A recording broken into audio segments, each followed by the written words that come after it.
সত্যমেব জয়তি, স্বাগতম নন্দন গার্ডেনে।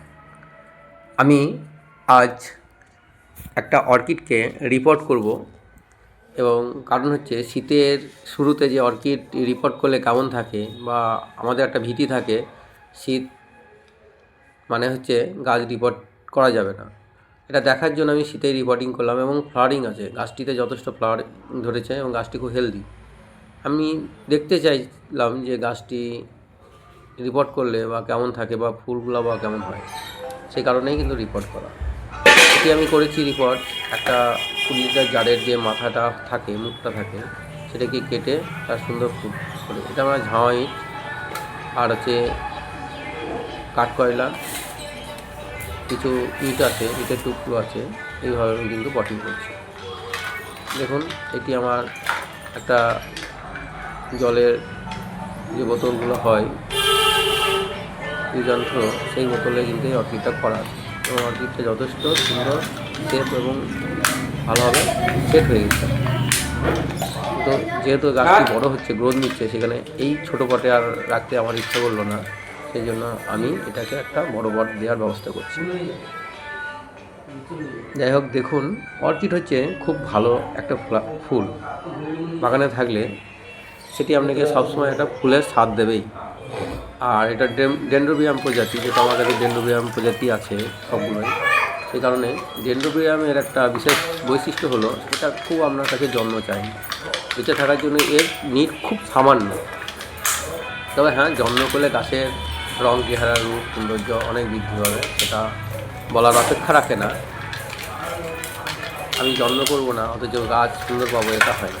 যত্ন দরকার গাছের সৌন্দর্য আনার জন্য, বা গাছ বলেই নয়, প্রত্যেকটি বস্তু, প্রাণী, সমস্ত কিছুই সৌন্দর্য পেতে হলে আর এক্সট্রা কেয়ার সে চাইবে। যে দিতে পারবে তার গাছের সঙ্গে তুলনা হবে না। কিন্তু হ্যাঁ, এটা বলে রাখা যায়, বা আমার অভিজ্ঞতা থেকে এটুকু আপনাদেরকে আশ্বস্ত করতে পারি যে ডেনড্রোবিয়াম গাছে খুব বেশি যত্ন না হলেও গাছ কিন্তু বেঁচে থাকে। আমি 10 দিন কোনোদিন জল না দিয়েও আমি দেখেছি গাছ বেঁচে থাকে, গাছ সুস্থ থাকে, আবার জল দিলে গাছের আবার রং চেহারা আবার ঠিকঠাক আগের আকারে চলে আসে। একটু গাছের যেটুকু সমস্যা হবে সেটুকু তো হবে, কিন্তু মারা যাবে না। আর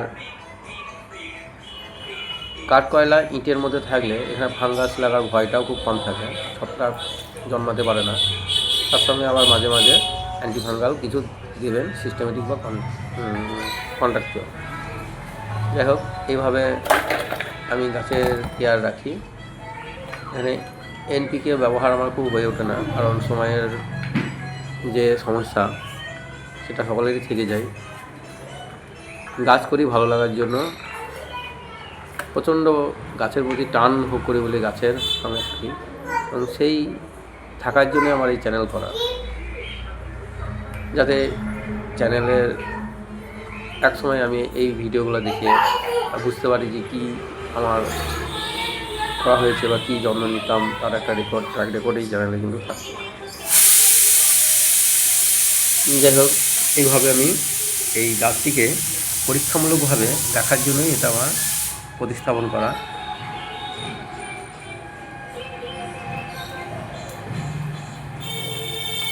গাছের শিকড়ে যে কালো কালো হয়ে ওঠে, কালো কালো হয়ে যায় গাছের শিকড়ের মধ্যে, যে সেগুলো কিন্তু কেটে বাদ দিলে গাছের রূপটা ঠিক, মানে শিকড়গুলো ভালো থাকে, মূলগুলো গাছ সুন্দর থাকে। আপনারা দেখুন, গাছের যে শিকড় বা মূল, তার কিন্তু একটা কালো ভাব থেকে যায়। কিছুদিন হয়ে গেলে, হয়তো পুরানো হয়ে গেলে এটা হয়, সকলের হয় কিনা বলতে পারবো না, কিন্তু আমার হয়ে যায়। এবং নতুন নতুন শিকড়গুলো বেরোয়, সেগুলো সাদা, প্রথমে সবুজ, সাদা, এইভাবে রং নেয়। গাছের রং দেখুন, আমার কিন্তু একদম গ্রিনই হয়ে আছে। এখানে গাছের যে ফুলটা ফুটেছে সেটা বেশ কিছুদিন হয়েছে, হঠাৎ করে আমি কিন্তু রিপোর্ট করছি না, এটা বেশ কিছুদিন হয়েছে ফুলটা, তাও মাস দেড়েক হবে, আরও 1.5 মাস থাকবে। এই গাছটি আরও মাসখানিক থেকেছে ফুলটি প্রায় গাছটি যে পটিং করলে ফুলগুলি ঝরে যাবে এরকম নয়, কারণ আমার এই ভিডিওটি আজকে শীতের শুরুতে আমি করেছিলাম। আজকে শীতের শেষের দিকে আমরা পৌঁছে গেছি। ভিডিওটি রেকর্ডিং হয়ে গিয়েছিলো পূর্বে, কিন্তু আমার সেতো সময়ের অভাবে করতে পারেনি। এবং সাদা সাদা মনগুলি মাছ করতে কতটা হেলদি, পরের ভিডিওটি হয়তো আমি দেবো আমার চ্যানেলে। এটি দেখবেন এই গাছটি কত সুন্দর রূপ বা নিয়েছে। শীতের শেষ, এটা খুব একটা প্রযোজ্য নয় আমার মনে হয়। এটা আমি পরীক্ষাভাবে দেখেছি গাছটি করে। প্রথমত দরকার গাছের পরিচর্যা, এবং পরিচর্যা করার নামে অত্যাচার নয়। পরিচর্যা মানে গাছকে তার নিজের স্বাধীনতায় বাঁচতে দেওয়া এবং তার যে দরকার বা চাওয়া পাওয়া কাছে আপনার কাছে সেইটুকু পূরণ করা, জাস্ট এইটাই হলো পরিচর্যা। 24 ঘন্টা গাছের খোঁজাখুঁজি, গাছে লেগে থাকা, এটা কিন্তু গাছ পছন্দ করে না। তার কারণ গাছ চায় নিজের স্পেস। গাছের ভালোবাসা দরকার। গাছ আপনার সাথে কথা বলবে, ভালোবাসা পেলে গাছও আপনাকে ভালোবাসা দেবে, কিন্তু সেটা একটা নির্দিষ্ট সীমার মধ্যে থেকে। আপনি গাছের অহেতুক অত্যাচার বা উৎপীড়ন করলে কিন্তু গাছ সেইভাবে সাড়া দেবে না বা ফিডব্যাক দেবে না। সে গাছের উপকারের চেয়ে ক্ষতি বেশি দেবে। সে কারণে পরিচর্যা একটা বিষয় হলো, অতিরিক্ত কেয়ার হলে কিন্তু সেই গাছের অত্যাচার শুরু হবে। আমি এটা কিন্তু বুঝেছি। এ কারণে অনেকজনের গাছ হয়তো করতে গিয়ে মারা যায়, তখন মনে হয় যে আমি এত যত্ন করছি, গাছটা কেন মারা যায়। কিন্তু সেটা হয়তো তার পক্ষে অতিরিক্ত হয়ে যাচ্ছে বা কষ্টদায়ক।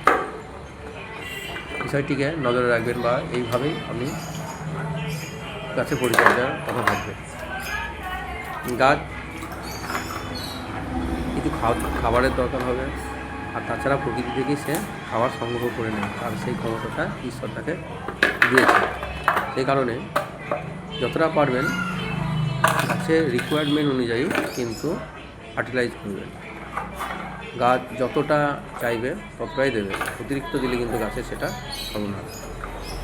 আর গাছ বৃদ্ধি বা গাছের সৌন্দর্য, গাছের একটা নিজস্ব ব্যাপারও হয়ে থাকে। একই প্রজাতির গাছ, একই রকমভাবে আছে দুটো গাছ, একই খাবার দিলে কেউ হয়তো সুন্দর বৃদ্ধি নেয়, আবার কেউ হয়তো একটু তার তুলনামূলক কম থাকে। যেমন আমাদের মধ্যেও দেখতে পান যে একই বাড়ির ছেলে হলেও কিন্তু কেউ করে সুন্দর বা আরও হেলদি হয়ে ওঠে, কেউ হয়তো সেই খাবার পেয়ে ওঠে না। এটা সম্পূর্ণ তার নিজের ব্যক্তিগত ডিএনএর উপরে নির্ভর করে। সে কারণে যে অন্যজনের গাছ কীভাবে বেড়ে যাচ্ছে তাই দেখে আপনি আরও তাকে খাবার ফার্টিলাইজ করবেন, এটাকে আরও বড় করার চেষ্টা করবেন, সেটা কিন্তু সঠিক পদ্ধতি নয়। গাছের কথা ভাবতে হবে, বুঝতে হবে গাছটা কী চাইছে, কতটা দরকার, বা গ্রোথ না নেওয়ার পেছনে কারণটা কী, সেটাও কিন্তু ভাবতে হবে। পরিবেশগত দিক থাকতে পারে, আপনার প্লেসমেন্টের একটা ব্যাপার থাকে, কোথায় রাখছেন গাছটা সেটা কি আদৌ পছন্দ করছে কি না, এভাবে কিন্তু একটা ব্যাপার হয়ে থাকে। সেই কারণেও কিন্তু সেইগুলো লক্ষ্য রাখবেন, যাতে গাছগুলো তার নিজের ভালো লাগার বিষয়গুলো আপনাকে বলতে পারে। জনব্যায়াম করুন, দেখবেন ফুল কাকে বলে বা কতদিন থাকে। আমরা ফুল নষ্ট হয়ে গেলে খারাপ লাগে, কিন্তু এই ফুলগুলো নষ্ট হয়ে যায়, এতটাই ফুলের স্ট্রেংথনেস আছে। আর অর্কিডের ভিডিও আমার আগের চ্যানেলে প্রথম দিকে কিছু দেওয়া আছে, যদি ভালো লাগে তো দেখবেন। যদিও সেগুলো প্রথম দিকে একটু অভিজ্ঞতা কম থাকবে তার মধ্যে, তবু যতটা ছিল আমার যতটা অভিজ্ঞতা এসেছে সেগুলো কিন্তু আমি সবসময় দিয়েছি। অভিজ্ঞতাটাকে আমি কিন্তু আপনাদের ভালো লাগার মধ্যে বলবেন কি হলে আরও ভালো হয় বা কেমন হলে আরও সুন্দর করা যায়। আপনাদের অভিজ্ঞতাও আমাকে শেয়ার করবেন কমেন্টের মাধ্যমে। দেখুন গাছটি কিন্তু এই গাছটিগুলোকে আমার বেলকনিতে এই ফুটো যেগুলো ছিদ্র করা আছে সেগুলো কিন্তু একটা তারের মাধ্যমে গ্রিলের সঙ্গে আটকিয়ে দেবো, যাতে এগুলো পড়তে না পড়ে, এবং পরবর্তীকালে এগুলো হ্যাঙ্গিং করার ব্যবস্থা করবো, যাতে যদি এই শিকড় রূপটা সুন্দরভাবে ধরে নেয় তাহলে কিন্তু এটাকে হ্যাঙ্গিং করার ব্যবস্থা।